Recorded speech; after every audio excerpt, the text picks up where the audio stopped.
Okay. Welcome everyone to the June Diner.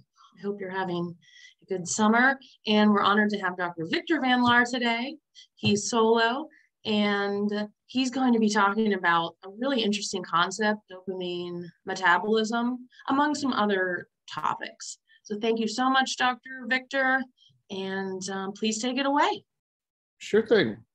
So I'm kind of viewing this as a part one of two, because in the most part, I'm trying to address some stuff that's come up a couple times in our last few diners.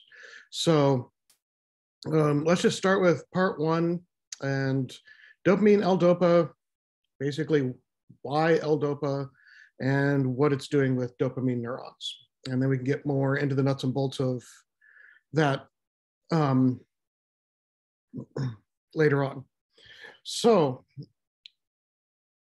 today I want mostly to be a discussion so we can really address some of these questions that keep coming up. So I'm going to present stuff, but please feel free to ask questions right along. I'm going to see if I can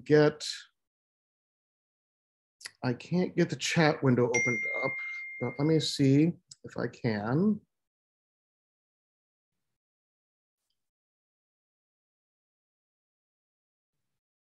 Here we go. All right, so I'll try to pay attention to questions as they come up.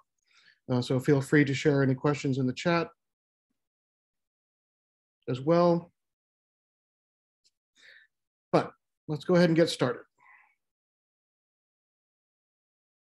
So Parkinson's disease, as we're all well aware, is primarily a movement disorder. And more than anything, it is a progressive neurodegenerative disorder. It involves the death and loss of neurons, multiple neurons, but the ones that contribute to the movement disorder are the dopamine neurons. They use dopamine as their neurotransmitter. And still to this day, the specific cause, what triggers the disease to start, is unknown. So here is the circuitry that we're talking about. Let me get a laser pointer up here. There we go. So if we look in the brain, deep inside the brain, so this makes it look like it's on the surface, it's actually deep inside the brain. There's the small clump of dopamine neurons called the substantia nigra, and they send their axons, their projections, up to this large area called the striatum, which has the caudate and the putamen. And it's these neurons right here where they release, this is where they release their dopamine. So you have these neurons in the substantia nigra, which means black substance, going up and releasing their neurotransmitter, the dopamine, into these regions deep in the brain. Now, by the time of diagnosis for PD patients, there is a huge loss of the neurons here. Hold on 1 second.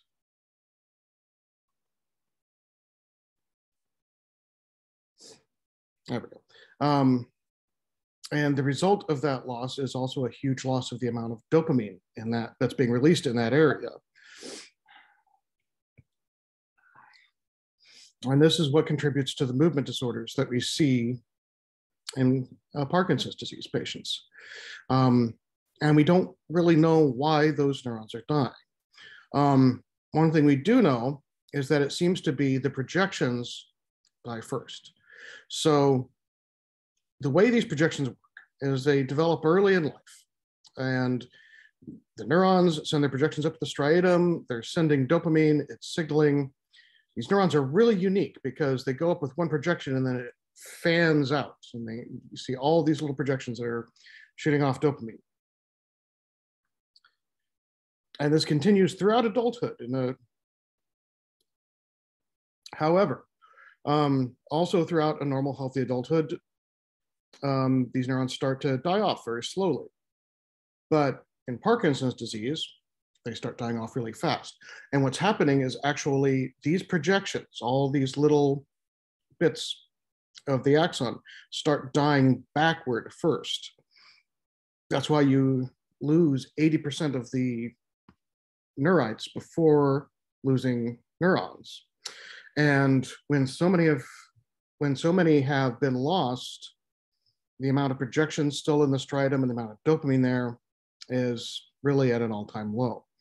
And when we look at patient brain compared to control person brain, so this has been stained for a protein called tyrosine hydroxylase. Tyrosine hydroxylase is the protein that's necessary to create, it's part of the steps necessary to create dopamine. That's what these neurons use.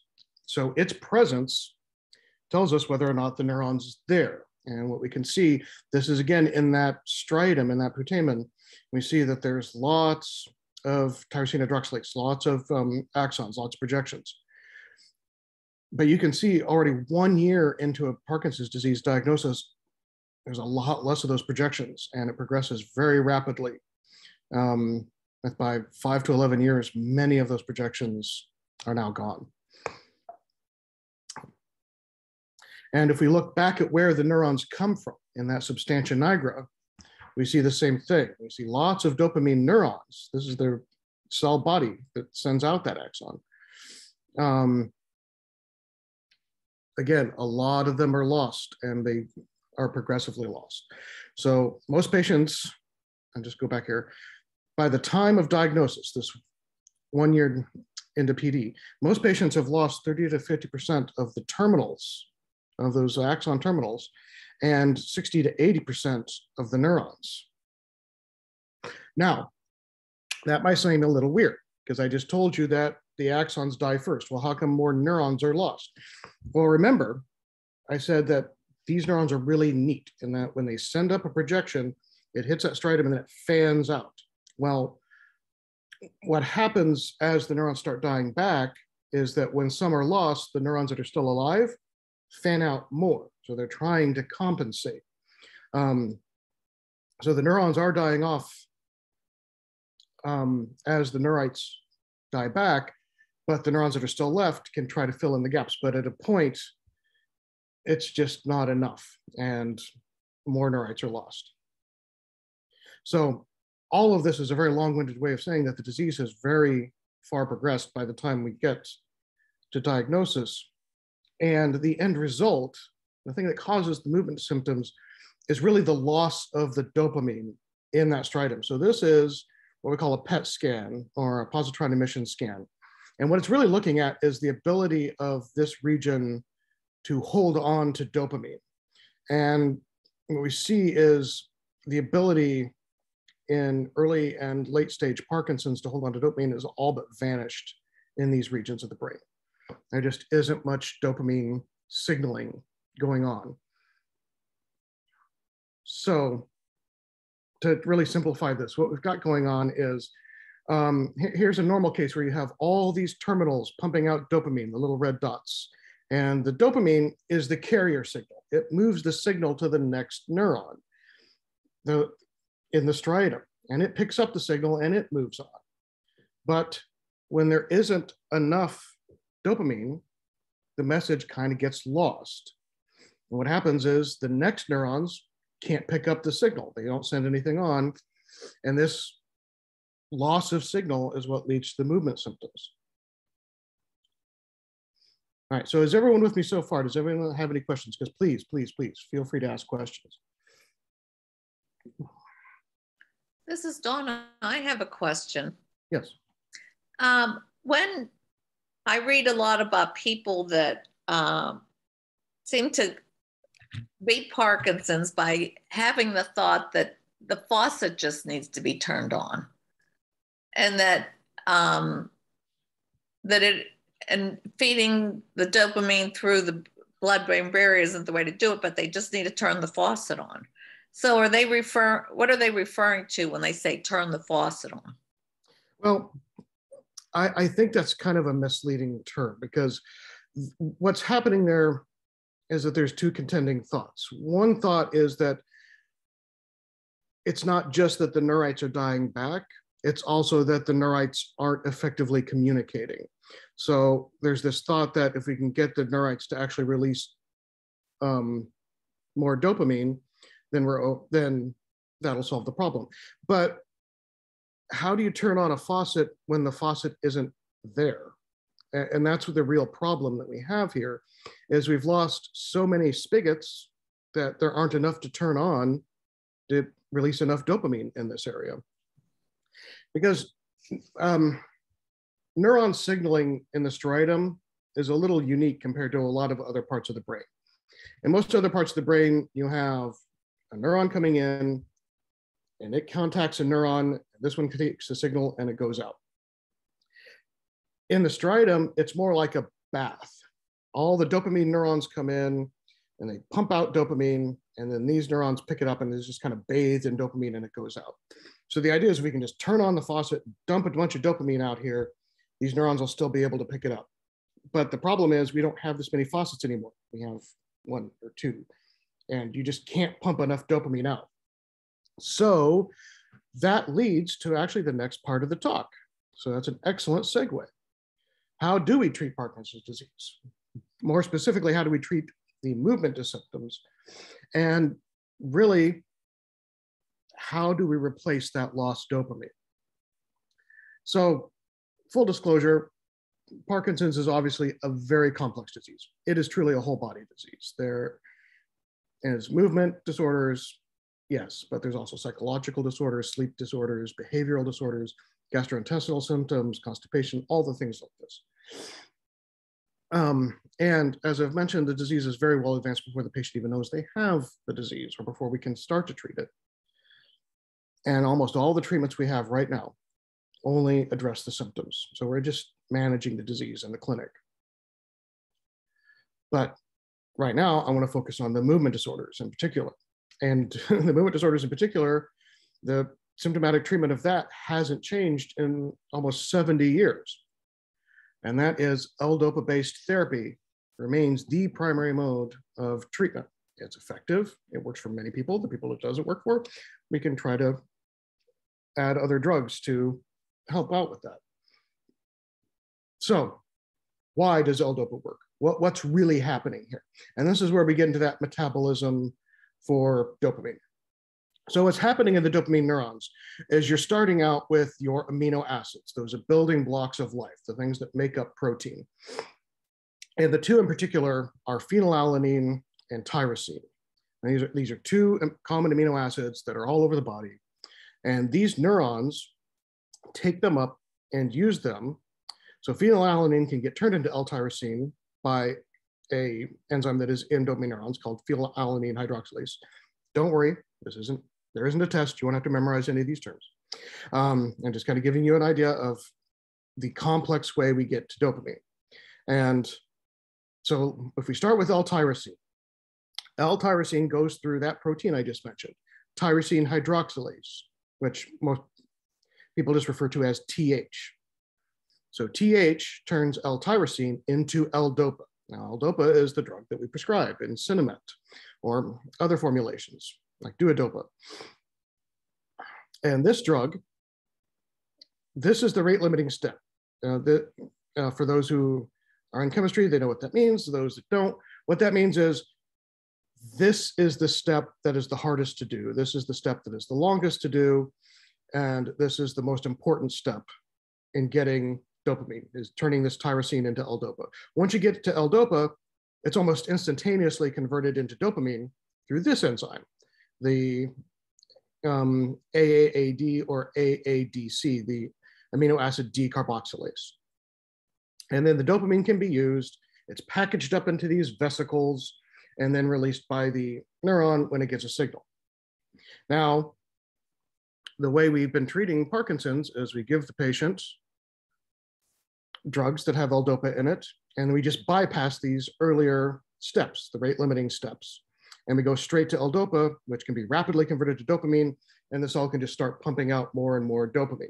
So that's really what we're talking about when we're talking about turning the faucet back on, is if the faucets aren't there, we're not turning the faucet back on. What we're doing is we're expanding the faucets we have. So where we're taking these neurons that are already making a limited amount of dopamine, and we're saying, okay, now you can make a ton of dopamine because we've given you a whole bunch of the starting product. You know, we went down to the lumberyard and got a whole bunch of L-Dopa, start cranking out dopamine, and the neurons make a ton of dopamine, they release a ton of dopamine, and that, again, goes into this like bath-like system that helps these signals continue where they couldn't before because there wasn't enough dopamine. But why L-Dopa? Why can't we just give people dopamine? Just bypass all this together. And that has to do with how the brain works. The brain, if we give drugs, normally you're taking it orally or it's being put into the stomach, and dopamine can't get into the brain from the blood. Right? Everything has to go through the blood, but dopamine can't get into the brain through the blood. It can't cross this thing, the blood-brain barrier. This is a bunch of cells that help wall off the brain from the rest of the body and help protect it. But L-Dopa can. So we give L-Dopa, it can get across the blood-brain barrier. And then we can combine L-Dopa with some other drugs, what we call COMT inhibitors. This and MAO-B inhibitors. This stops the dopamine from being broken down so that there's, again, even more dopamine that's around. The COMT also stops the L-Dopa from being broken down in the blood so that we can get more L-Dopa into the brain. So we're giving drugs that stop L-Dopa being broken down. It gets in the brain. We give drugs that stop dopamine from being broken down. So the dopamine that gets made from L-Dopa sticks around longer. We give drugs like amantadine that make sure that the dopamine, that when it gets released, stays released. So it activates these neurons longer. And so all of this, again, we're pointed square at how do we maximize the amount of dopamine that's in that striatum. And the short answer is we're giving a raw material and we're stopping all the things that would eat those raw materials so that we can pump out more dopamine and it can hang around longer. So that's how we increase the dopamine. And that's how we handle the metabolism of dopamine. So that was all out really fast. So again, if anyone has any questions, please, by all means.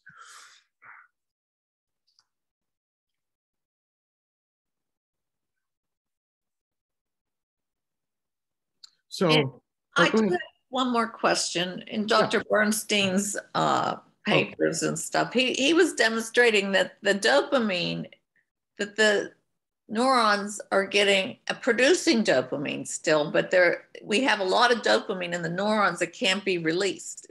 In fact, the faucet's been turned off so that, and does that cause the cells to die faster then? So I'm going to get to that. Actually, that's the very specific reason I wanted to give this talk. And again, you're absolutely right. There's another figure I want to show, and I'll do that at the end. So, but again, this is within the world of Parkinson's disease research. We have these contending ideas. There's the idea that what's happening is there just aren't enough faucets.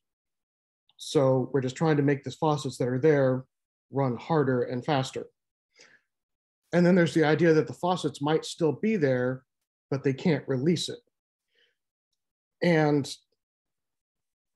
the reality is we don't really have good evidence for that second one, at least not in humans. We have tons of evidence for it in the lab, but that doesn't necessarily mean that's what's happening in the human. So, and the reality is we know that if we can make the cells make extra dopamine with L-Dopa, and we make it hang around longer with like COMT and MAO-B inhibitors and MAOIs and amantadine, that the dopamine hangs around longer. So we know it can get released. We absolutely know it can get released if we make the cells make it. So let's explore that whole idea that keeps coming out from this Dr. Sackner Bernstein. And let's start with, again, as I mentioned at the start, we don't know what is causing Parkinson's disease. We don't know what triggers the disease at the start. We know what the fallout is. We know that the neurons die. We know there's a lot of oxidative damage, but we're asking a chicken and egg question and we don't know where the egg is. We're looking at the chicken. We don't know where the egg is. So we do know that there are risk factors, both in the environment and genetically. We do know that when we look after the fact, we see a lot of oxidative stress. We see a lot of mitochondrial dysfunction.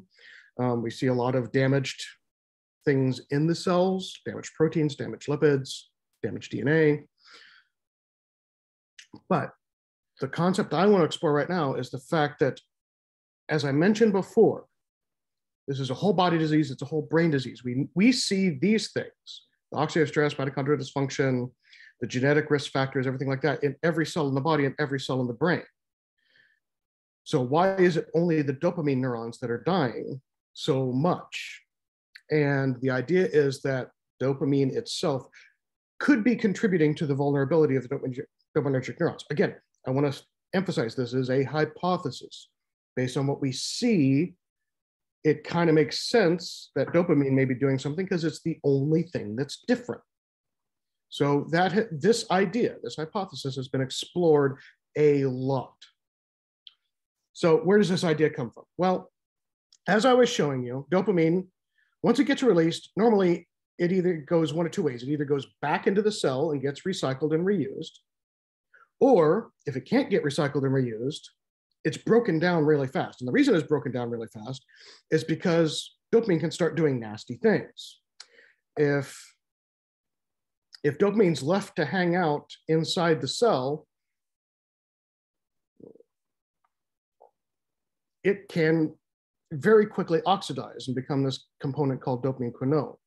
And that is what causes a lot of the oxidative damage in neurons, because you're spitting out all of these things, hydroperoxide, singlet oxygen, they go on and do damage. You get a dopamine quinone, it can do damage because it can spin off more oxidative things, or it can actually directly oxidize proteins in the cell, DNA in the cell, lipids in the cell. So we don't really want dopamine hanging around. We want it packed back in a vesicle, or we want it out of the cell. We don't want it hanging around inside the cell, not doing anything, because this happens really, really quick. And that leads to oxidative stress throughout the cell, because you get the peroxides, you get the oxygens, you get the quinones, you get protein damage, lipid damage, membrane damage, loss of signaling, loss of mitochondria. And it's thought that this higher load of oxidative stress is the result of there just being a mishandling of dopamine. I want to emphasize that. It's mishandling of dopamine. Now, obviously, evolution has made it so that these neurons can normally use dopamine just fine in a majority of people for the majority of their life. So it's this mishandling of dopamine that seems to be contributing to their vulnerability. When it's handled normally, everything's okay. And what do I mean when I say it's handled normally? Well, either when dopamine's made, it's packed into those vesicles where it can't do any damage, or it gets turned into something else, specifically a compound called neuromelanin. That's why these neurons are called substantia nigra, or black substance. They have a black substance filling them up, a pigment, just like the moles on your skin. It's actually the exact same pigment as the moles on your skin. It's melanin. In this case, we call it neuromelanin because it's in a neuron, but it's made of oxidized dopamine. And once it's packed up into that neuromelanin, again, it's safe because it's in another chemical compound. It's shoved off to the side of the cell. You know, it's basically a garbage dump. We put it off to the side of the cell and it's fine. So the real problem is when dopamine doesn't go one of those two directions. If dopamine doesn't get stored and released, if dopamine doesn't get turned into neuromelanin, it can do this and start causing damage.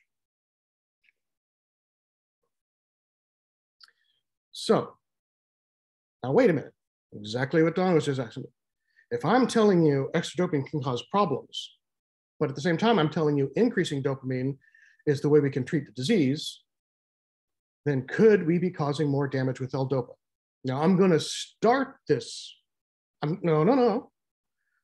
This isn't an aha moment because I didn't answer the question yet, but I'm going to start it by talking about this work from Dr. Sackner-Bernstein, which I want to emphasize isn't actually work. He's just looking at what a bunch of other people have done. So Dr. Sackner-Bernstein, I'm going to first disclose, he is a very good doctor and scientist. He is actually a brilliant cardiologist and an anesthesiologist. He worked for years with the FDA regulatory board, and he himself has a lot of patents on a lot of congestive heart failure and anesthesiology drugs and equipments. He is not a neuroscientist. He just decided, hey, I think I'll tackle Parkinson's disease. Not saying there's anything wrong with that, but if you don't know the entire story, sometimes you can jump to some conclusions that aren't exactly correct. So let's talk about some of the conclusions Dr. Sackner-Bernstein's jumped to. And in the primary paper that he cites, he published a meta-analysis study assessing the neuronal levels of dopamine in Parkinson's disease patients, specifically the dopamine that is inside neurons. Now, what's a meta-analysis? So Dr. Sackner-Bernstein did not go into a lab and start measuring these things himself. He went into papers that have been published over the last several decades, going all the way back to the 1960s. He extracted the data from those papers, ran it through a computer, did a bunch of analysis that way on all these studies layered up on top of one another, and came to some conclusions. So what did he find from this meta-analysis? So using older studies that were looking at dopamine levels, dopamine-related proteins, dopamine storage proteins, and cell counts, everything like that. Again, I want to emphasize that these were largely post-mortem studies. So we're talking about advanced Parkinson's disease patient brain at the time of death. He found the dopamine levels in the striatum are way, way down in the putamen. We knew that. We know that's what's happening. So he confirmed that all the studies together confirm that. We know that the number of neurons and their axons in the putamen, the number of neurons in the nigra and the axons in the putamen are way, way down. Again, we knew that. He confirmed that from all these studies stacked up together.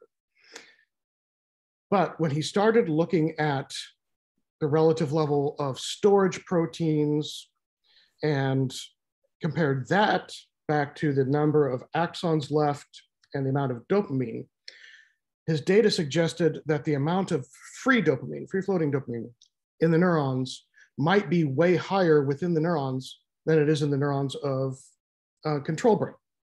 So let me simplify that a little bit. What's he saying? He's saying, if we look at a control putamen, we see all these dopamine axons filling it up. And if we look at a PD patient putamen, we've lost all these axons. Again, we already knew that.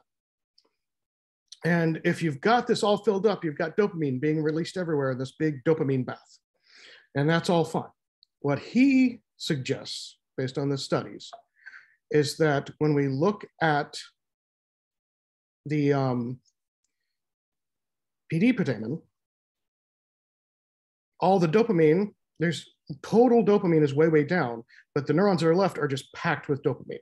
They have a ton of it. Doesn't mean they're not releasing it. It just means that they seem to have higher levels of it. All of this is very descriptive science.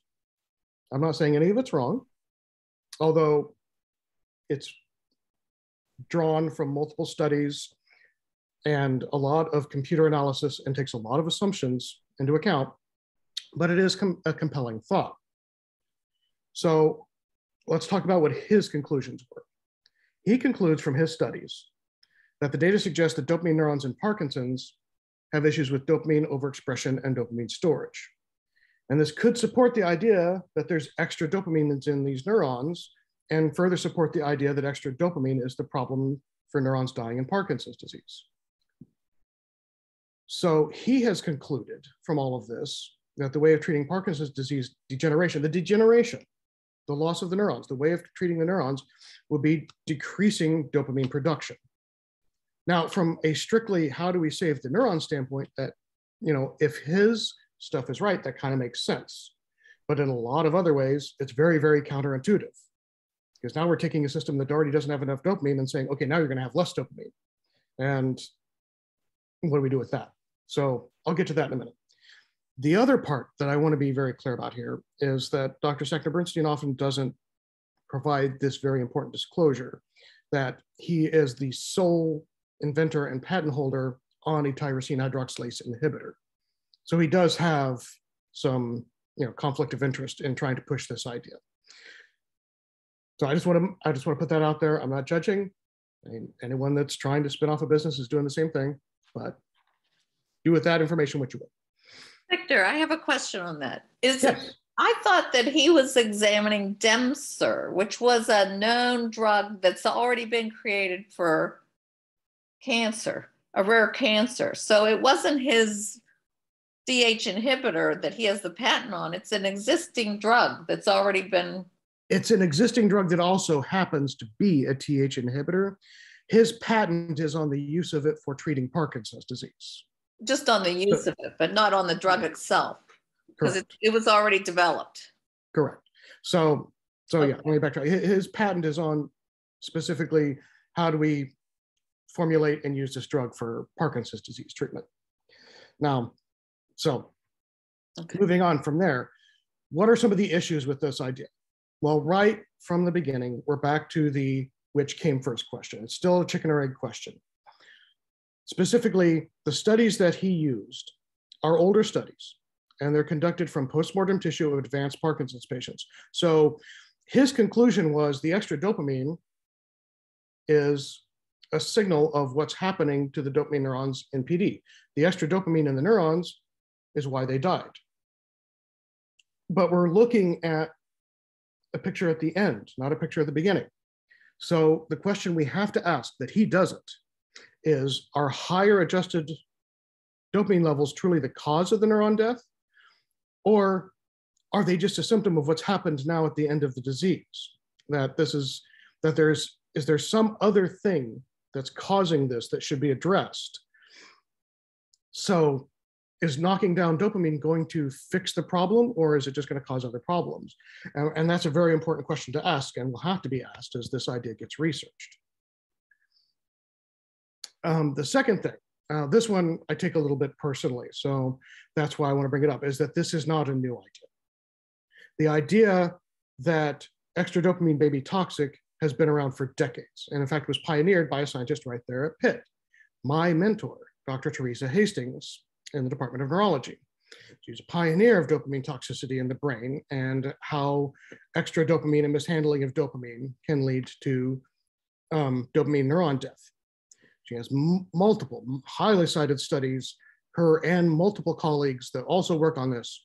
And I just want to point out that Dr. Sackler-Bernstein has never really cited any of these studies, including my own looking at dopamine toxicity in the brain. So work by, and this is again where I want to emphasize that work by Dr. Hastings and many, many, many others, including Dr. David Sulzer at Columbia, Dr. Surmeyer at Northwestern, they've shown that it's, again, this mishandling of dopamine by the neurons that can lead to its toxicity. And most of this has been shown in animal models. We can only infer the evidence from patient tissue. And it does look like the dopamine is causing problems in patient tissue as well. But we're always back to that chicken and egg question. Is that really the cause of the disease or something else causing the mishandling that we need to address first? And the reason I keep coming back to that is, Dr. Sackler-Bernstein thinks that if we can limit how much free dopamine is there, then we can help the neuron survive. But if it's a storage problem, limiting the amount of dopamine production may just simply limit. It's all about equilibrium. It's all about ratios. Like you may just drop dopamine levels, but you're still going to have a higher ratio of unstored to stored and used to unused. So again, these are all things that need to be looked at. I'm simply asking the scientific questions that need to be pursued so that we know more. I'm not saying anything's right or wrong yet.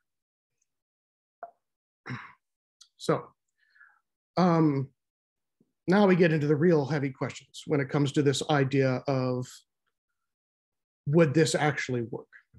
And the number 3 question I have here, but the number 1 question in response to his idea is this even relevant to L-Dopa therapy? This idea that if we give L-Dopa, we boost the number of available dopamine molecules, is that okay, or is that actually making the disease worse? And I want to point out that there is no evidence that L-Dopa actually makes the disease worse. There's no evidence that it's mishandled, that the dopamine is made from L-Dopa is mishandled, or that it's toxic. There have been several studies, including a clinical trial done back in the early 2000s that showed that L-Dopa therapy did not increase the rate of progression in Parkinson's patients compared to those not being treated or treated with other drugs like dopamine analogs, dopamine agonists, amantadine, MAO inhibitors, things like that. It's actually quite the opposite. There's some conflicting evidence out there both ways that suggest that L-Dopa may actually be slowing down Parkinson's disease, but there's no evidence that it's speeding it up. So there doesn't seem to be any evidence that if we give L-Dopa specifically, that it's causing more problems. And that, again, might just come down to biochemistry, because when you give L-Dopa, L-Dopa itself is so rapidly converted to dopamine or so rapidly broken down. And then once the cell uses its own machinery to turn L-Dopa into dopamine, it knows what to do. It's either going to shove it to be stored, shove it to turn into neuromelanin, or it's going to hang around and cause problems. But for whatever reason, when we tell the cells to pump out more dopamine by giving them the raw materials, things seem to be okay. So this is a huge conundrum in the field right now. This is a huge conundrum in the field right now, because the evidence does suggest that extra dopamine could be a problem. But short of shoving raw dopamine in the brain, extra dopamine that comes from L-Dopa doesn't seem to be a problem. And we don't really know why. So what does that mean for all the research that says that the extra dopamine could be toxic?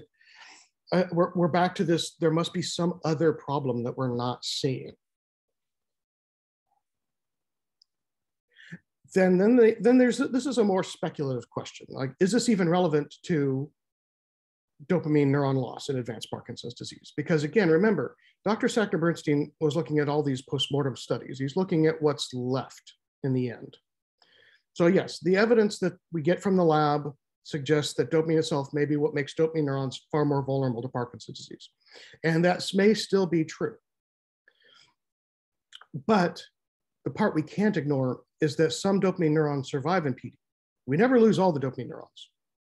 And there was a study that came out very recently that found that there are subpopulations of neurons in the nigra. So the substantia nigra, again, is that home of all the dopamine neurons that have been stained black by the neuromelanin they have, that send their projections up to the putamen, to the striatum, release dopamine. But what has been found is that it's only certain ones that are highly susceptible in Parkinson's disease. There are other populations of neurons within that nigra that never seem to succumb to the disease. So there's something else going on that makes this subpopulation very susceptible. So this is just a thought. If Dr. Sackner-Bernstein were here and I could talk to him, I would pose this thought: is it possible that these neurons that he's finding, based on his meta-analysis again, that have this high level of dopamine bad storage, maybe that's just how they operate normally and they're not vulnerable to the extra dopamine? Maybe the other neurons were, and maybe shutting down their dopamine production would have helped them early in the disease. But at the late stage, it may not do anything because maybe these neurons don't care. And that's why L-Dopa therapy works, because if we tell these neurons that are okay with extra dopamine to make even more, that it doesn't hurt them. So these are all food, this is all food for thought. This is because what I'm trying to emphasize here is not necessarily saying that Dr. Sackner-Bernstein is trying to sell you something, but he is trying to sell something. He's trying to sell his therapy. And so he sounds very firm when he writes these articles in that his idea is meaningful. Sorry about that.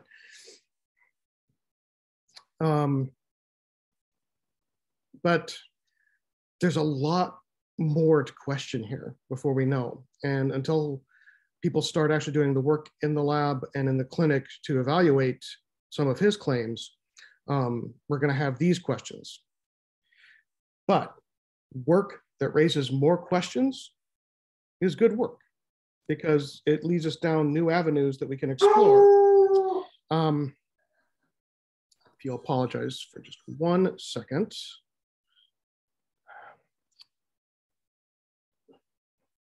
Okay, so all that taken into account. The main question that Dr. Bernstein does not address, that absolutely has to be addressed, is what if he's right? What if we need to make the neurons make less dopamine? Well, then how do we treat Parkinson's?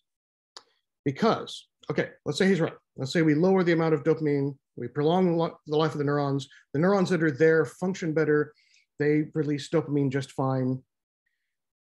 That's only half the problem. Even if the neurons there went back to releasing their normal amount of dopamine that they can release, the patients still have severely less striatal dopamine. They still have 80% less of these terminals. They still have 80% less of these neurons. And that's what causes these movement symptoms. And those things aren't coming back. When these neurons die, they don't grow back. We haven't figured out a way to get them to grow back yet. Just making them healthier can make them sprout more. And that seems to help in some cases, but it doesn't completely correct the disorder. So that's only half the problem. We still have to treat them. If we're telling the patient's brain to make less dopamine, and it goes back to releasing dopamine normally, we're still talking about less dopamine. So you've got this case here is, okay, what if what if his treatment works, the neurons start working better, they start releasing dopamine? That could also take months. We're talking about patients that are going to have severely depleted dopamine and very severe symptoms for months, if not years, before his treatment actually kicks in and makes things better. It's a hard sell. It's a hard sell. It's a hard sell. So, and it needs to be addressed. I think Dr. Bernstein is chiming in through your talk. Oh, really? I love dogs though, but. Oh, I know. Yeah, she doesn't like it either. I'm not really sure what's going on. So I apologize for her. So the movement symptoms still require something to restore the activity. So how do we do it? Because right now, the L-Dopa is the best thing we have. So these are all things that still need to be addressed when it comes to the metabolism and how we think about how this treatment would help. I'm not saying it's wrong. I am absolutely not saying it's wrong, because based on the own work I did for years with Dr. Hastings, it does seem that this mishandling of dopamine could be making things bad. The problem is, how do we correct the damage that's already been done? Just making the neurons work better from the point we find them probably isn't good enough. They need something else. So what is that something else? That's also something that needs to be thought about. So when I'm talking about specifically Dr. Bernstein and this idea that keeps coming up, oh, it's the dopamine that's bad. I'm torn, because on the one half, it's the same research I've done in the past and agree with, but on the other hand, he's jumping to some very stark, severe conclusions that we don't have answers for yet. And he's trying to sell it as if it's the magic pill. And we haven't done any work on it yet. So right now it's just an idea. So we'll see where it goes. We'll absolutely see where it goes. We should never steer away from a new idea just because we think it's a bad idea. And I'm not saying it's a bad idea. I'm just thinking it's a little short-sighted at this point, and we need more actual physical lab work to be done to see where it goes. So what are some things that could work? Well, we have dopamine receptor agonists, these dopamine analogs. The problem is they tend to have a lot of complicated side effects. So they're not really the answer. DBS works really, really good, but it requires surgery, maintenance of the implants. And again, if you're talking about trying to fix the problem with the neurons, DBS completely bypasses that. So it's not really an answer, it's an alternative. So the summary of what I want to talk about today. Where we're going with this really is, we've been treating movement disorder and symptoms for PD essentially the same way for 60 plus years, increasing the dopamine with L-Dopa. And despite all the work we've done, it's still the better of the therapies that we have, but it's not the best. We do need something better, and we need something that can alter the course of the disease, that can stop it, make the neurons work better, or reverse it. Reversing it has been the biggest hang-up, but we are really close to things that seem to can stop it, such as the gene therapy that Amber and I have been talking about on a couple of times. Yes, it's true. The dopamine neurons may be susceptible to the oxidation caused by their own mishandled dopamine. But it's unclear whether that's the cause of Parkinson's or just yet another symptom of something else that needs to be addressed. But it's clear that the dopamine can cause damage. So reducing cytosolic dopamine may be a way to help these neurons carry on a little longer. But there are a lot of caveats with that idea. So many. Well, will it actually work? Will the neurons actually recover? Or are we just going to halt things where they are? Are we going to make dopamine levels even lower, causing the disease to become even worse? And how to replace the dopamine? It's a lot of caveats that need to be addressed before saying this is a revolutionary new treatment for PD. It's a revolutionary idea, no question. But is it going to treat the disease? That remains to be seen. And that's where I'm going to leave off today.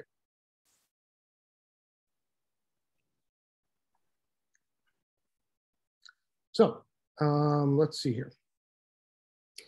Does anyone have any questions? Before I do anything, now that I've stopped screen sharing, I want to pull up one figure. See if I can find it real quick. To go along with this idea of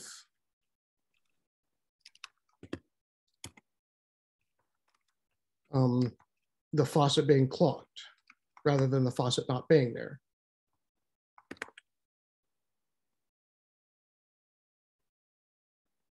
Here we go.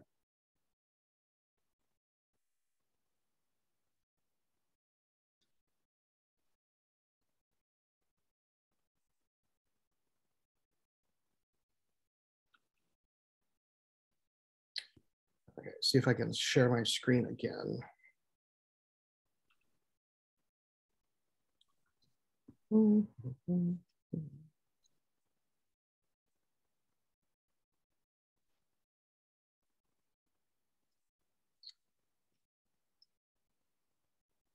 right, can everyone see that figure? So on this side, we have what would be normal dopamine neuron doing its normal thing. TH turns tyrosine into L-Dopa, that gets turned into dopamine, that gets stored, that gets released, and you activate things in the postsynaptic neuron, everything like that. This idea of the faucets are still there, but they're just clogged, is that you've got all this cell stress, all these toxins, all this mitochondrial inhibition, all of this dopamine oxidation causing damage, alpha-synuclein, and what happens is you can't release the dopamine, and it gets stuck because it's not being stored, it's not being recycled, and it's not getting released. This is, again, one hypothesis of what may be happening in these neurons, is that they can't release right because everything's gummed up. The problem is we're rarely looking at Parkinson's at the state where this is happening. We're generally looking at Parkinson's in a patient when this happened 20 years ago. And now we're looking at a Parkinson's patient where this happened to the point that the neuron just died and it's gone. So the faucet isn't even there anymore. Now, if we could catch Parkinson's clear back at this stage and say, okay, store your dopamine right, get your mitochondria working, get rid of this bad alpha-synuclein, get rid of this cell stress. Maybe at that stage, we can turn the faucets back on and things would be okay.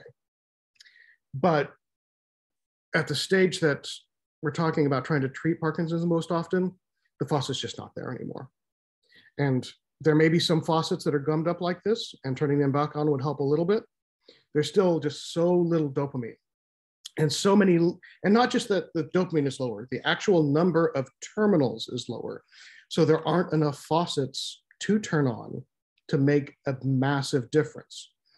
And that's where the idea of we just make them pump out dopamine by giving L-Dopa being the most effective treatment comes from. Not saying it's the best treatment. We clearly need something better.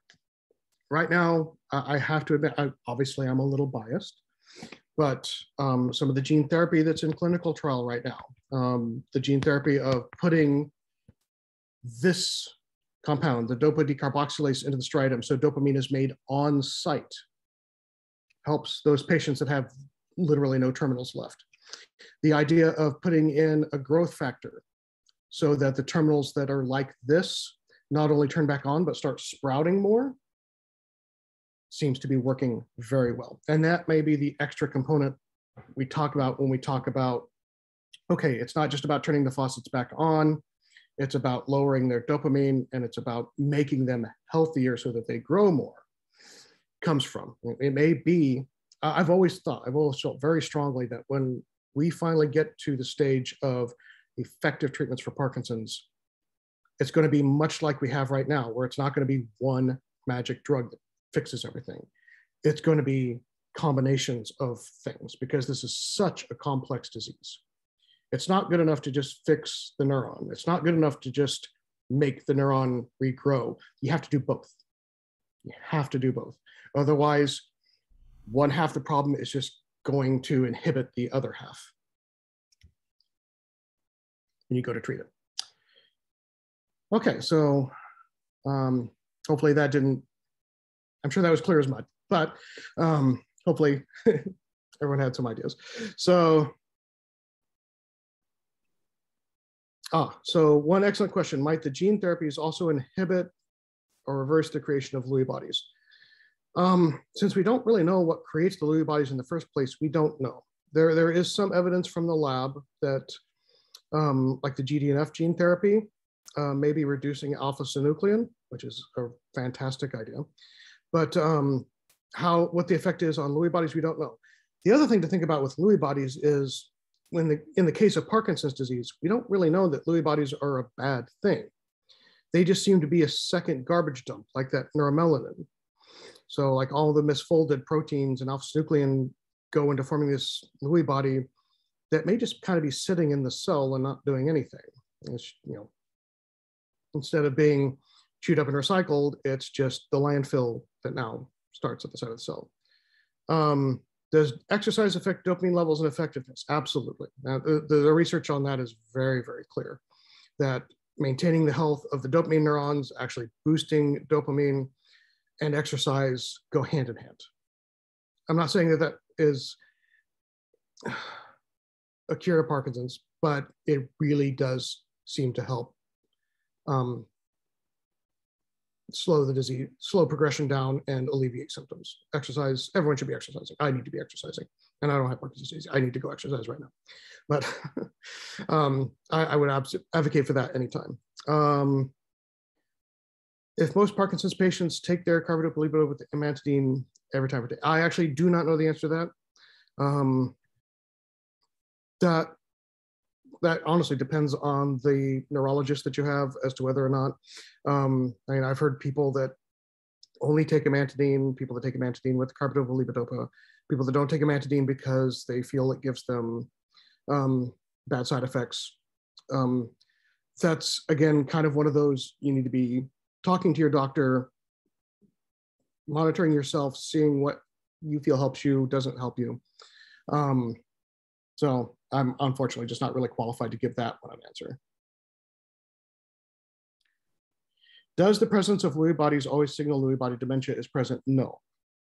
We're talking about two different diseases here. Lewy bodies are a pathological hallmark of Parkinson's disease, but they're happening at a different place than Lewy body dementia. So the Lewy bodies that we see in Parkinson's disease are happening in those dopamine neurons in the substantia nigra. Lewy body dementia is a much more diffuse disease. The Lewy bodies are throughout the entire brain in non-dopaminergic neurons. They're in the parts of the brain that deal with memory and critical thinking, like the frontal cortex and the hippocampus. So no, Lewy bodies do not mean Lewy body dementia. Keep in mind, we only know Lewy bodies are there after the fact. so post-mortem, looking at patient brain after they passed away. But Lewy bodies are present in multiple diseases. So you even see Lewy bodies in Alzheimer's disease. But having Lewy bodies does not mean Lewy body dementia.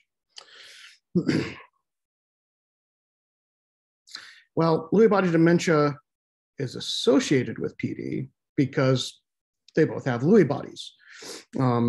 It's this idea that whatever the biochemistry is that's causing Lewy bodies to form seems to be intrinsic to the brain. So Lewy body dementia being associated with PD, that's more people in media not understanding where we see Lewy bodies. And yes, having PD is a higher risk for Lewy body dementia. Lewy body dementia is a higher risk for PD. Again, that just owes to the fact that the brain is making Lewy bodies. But again, number one, we don't know that the Lewy bodies themselves are actually a bad thing. They're just an indicator that the disease is there. And two, Lewy bodies in Parkinson's disease, if you're just pure Parkinson's disease, they're really only happening in those regions of the brain affected by Parkinson's disease. The Lewy body dementia, you see Lewy bodies in the entire brain. But the chemistry, the cell functions that cause Lewy bodies to form are probably the same in both diseases. It's just a matter of where it gets turned on in the brain. So risk for one is obviously going to be risk for another. And unfortunately, here's a dirty little secret that you only learn when you start talking to pathologists. Very rarely does anyone have purely Parkinson's or purely Lewy body dementia or purely Alzheimer's. We see so many brains in the brain bank that have indications of, two of the three or all three at the same time, but their clinical diagnosis was they had Parkinson's or they had Alzheimer's. So again, we're getting back to this idea that it doesn't necessarily mean that these pathological hallmarks are bad. They're actually pretty common in the brain. Even people that don't have any disease have them. It's just when they get out of control and the neurons start dying. And then we're back to this thing of we don't know what causes the diseases to start. We don't know what's causing the neurons to malfunction. And once we get that, we're following the breadcrumbs, but we're not to the end of the trail yet. And someday, I really hope it's soon, because it's obviously frustrating, just as frustrating for me, the researcher, as it is for you, the patients. My job is to put myself out of a job. My job is to get to that end of the trail of breadcrumbs, find the answer, and turn it off. And I want to get there so bad. So why are all these diseases related? We don't know. Why is it that one treatment doesn't treat them all? Because we haven't gotten to the end of the trail yet. Hopefully we will soon. Victor, I wanted to just thank you for covering this topic because I kind of brought it up a lot. And I just wanted to let everybody else know on the call that I was made aware of this through the No Silver Bullet organizations, which has seminars monthly. And Dr. Bernstein's talk at that seminar is on video on their YouTube channel. So if people want to go and look at Dr. Bernstein talking directly about this, you could hear it. I don't know if you had access to that, Victor. I have not had access to it yet, but based on the papers that I've read from him, what I will say is go in with an open mind, but also go in with a hefty spoonful of skepticism, because a lot of what he's talking about isn't coming from direct work he's done yet, and a lot of work needs to be done. Right, but he's running a clinical trial, but I would like just absolutely. to one caveat that he started into all this not just for profit reasons, but he had he had a good friend that had Parkinson's, and he was really trying to use his medical knowledge and his engineering knowledge too to figure out why we only have one drug. And I want to go back to that again, the safety of levodopa, because he brought up in his talk that there were really no safeties. It's the only drug that's been released, yet it doesn't have actual long-term safety analysis done on it. And that's actually absolutely not true. That's not true. Yeah, there have been studies after studies after studies after studies looking at L-Dopa. And there have been clinical trials directly comparing L-Dopa use over years in patients to patients that were not on L-Dopa at the time. And so, patients that were just given L-Dopa right out of the gate, we've got Parkinson's, here's L-Dopa, to patients where, we finally started having other drugs like amantadine and MAOIs. And there wasn't a significant difference in the progression rate of the disease. And we've been using L-Dopa for so long and have so much great data before the use of L-Dopa, because we've known about this disease in the Western world, we've known about this disease for 200 years. Globally, we've known about this disease for 3,000 years. And at the end of the day, if we've been using L-Dopa so long, if we actually thought that it was making things worse faster, it would have been obvious by now. So to say that it doesn't have any safety profile isn't accurate, because it also isn't only used in Parkinson's disease. There are a lot of disorders that have low dopamine, low TH, low dopa decarboxylase. There are a lot of pediatric diseases where movement disorders that L-Dopa is the primary drug for. So its safety profile doesn't exist only for Parkinson's. Its safety profile exists for humans in general, and it's a well-tolerated, safe drug. The other reason I bring it up, Victor, is because the treatment, when we hear from our doctors, I've read a lot of papers that the continuous delivery of dopamine is better, not stopping, start, stop. Sure. And that's why there's a lot of drug trials now on things like long-term release Cinemet and L-Dopa, the Duodopa, which is the gel and directed right in the stomach. So that the idea is, rather than you take a pill, it goes up, it goes down, and you have your on and off periods. If we can just continuously feed it in, just have a low level of it going the whole time, that might be better. There's actually a really good clinical trial going right now that's looking at patch delivery of L-Dopa. So you just slap it on like you would a nicotine patch, and you're just getting low levels of L-Dopa and carbidopa delivered all day long. But Victor, that's the key, all day long. How come they stop it overnight if it has to be 24/7? Well, one, we don't want you waking up every 2 hours. We'd rather get you to sleep. No, I mean, in the patch or even the Duopa pump, they don't let you run the pump 24 hours. In that case, that would have to be an Amber question. So I would say save that for next time. Okay. And that would absolutely be something to bring up with Amber next time. Because there's all these studies, but then they always, even when they talk about taking, you don't need it overnight. But a lot of people find if they take it through the night, they have a better day the next day, a continuous, and I know you don't get any sleep that way. And then when you have DBS, one of the big advantages is it's working. You get to lower your medicines.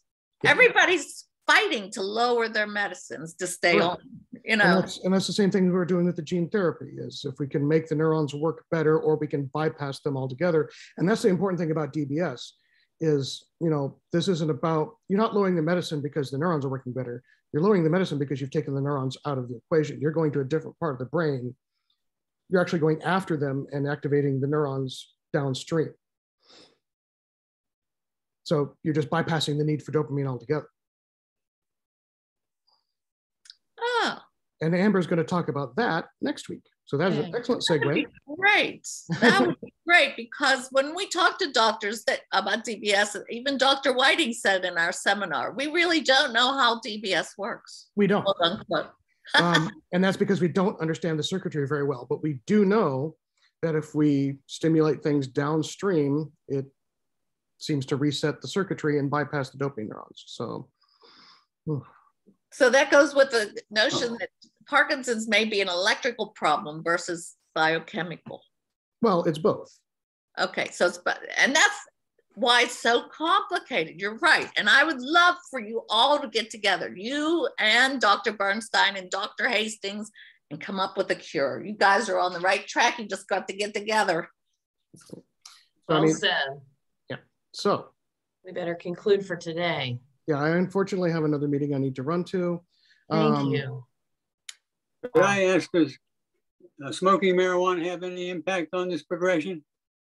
Again, I can't really comment to the clinical side of things. We actually have done a talk in the past where we mentioned marijuana and what is really going on there. Casey, I don't know if you could get in touch with him to let him know which talk that was, because I actually don't remember. But it's also a topic that we could bring up again, I think. Mm-hmm. So, because it's another question that comes up. So I'm sorry, I can't really answer that one right now.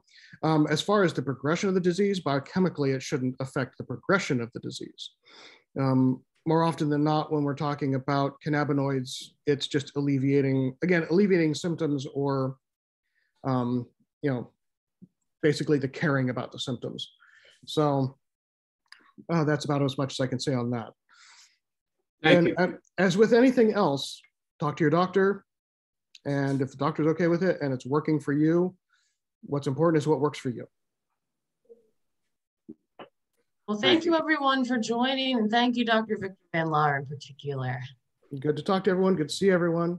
Hope you have a good See weekend. you next month. Mm-hmm. Thank you. Bye. Bye, everyone. Thank you. Bye. Bye-bye.